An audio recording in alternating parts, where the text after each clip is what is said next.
This recipe is my chocolate fudge cake. It looks super naughty, but it's actually full of super nice ingredients that are good for you as well.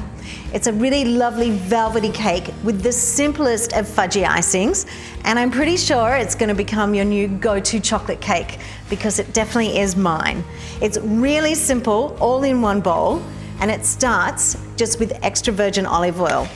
3/4 of a cup I need. Pop that in our mixing bowl, and then it's just half a cup of maple and half a cup of milk. If you wanted to keep this cake dairy-free, then just use a nut milk. Splash in the milk, then it's in with 6 eggs.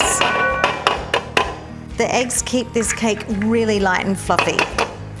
So then half a cup of raw caster, nice fine sugar, but with a little hint of molassesy caramel, which goes so well with our cocoa.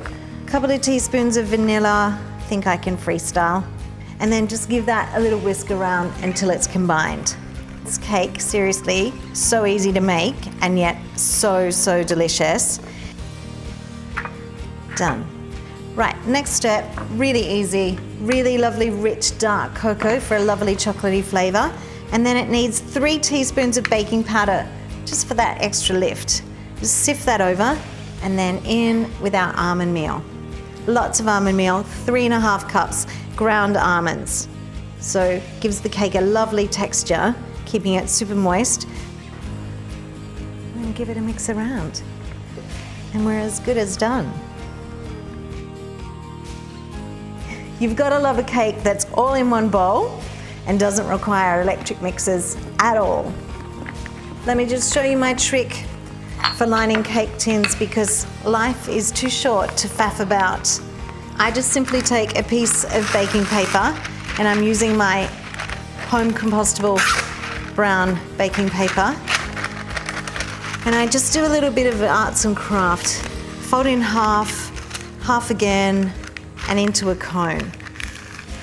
Now I just line it and put the tip in the middle, or roughly the middle, and then crease it, and that's where I'm going to start my first cut.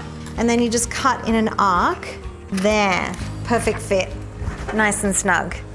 Last couple of mixes. Look at that.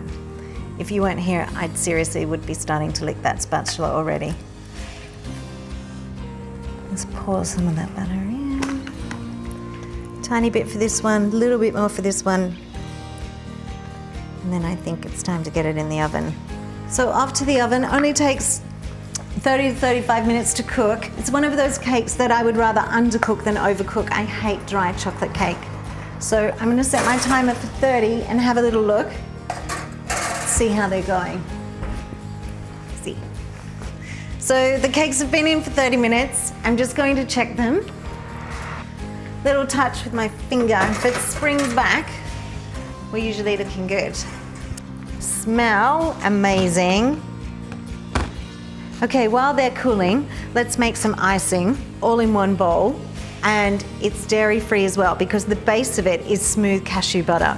Now I need maple syrup as well, half a cup.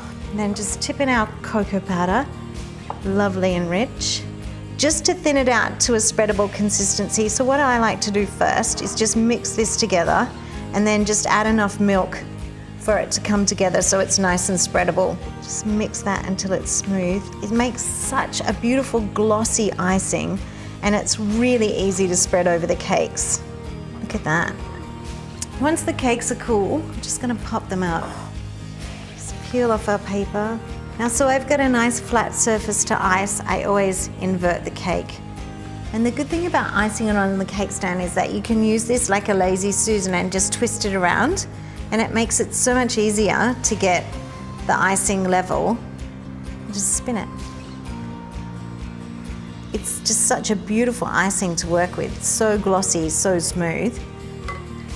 I always like to pile the icing up in the middle and then work it to the edges.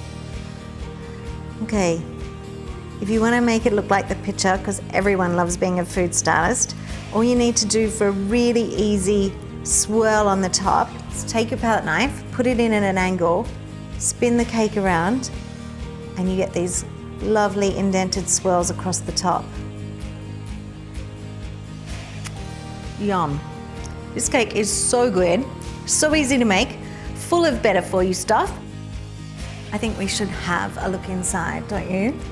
Let's cut a slice. When I said it will become your new go-to chocolate cake, I wasn't joking. Look at that. Amazing. All that's left to do now is for me to put this on a plate and to enjoy my afternoon. Yum.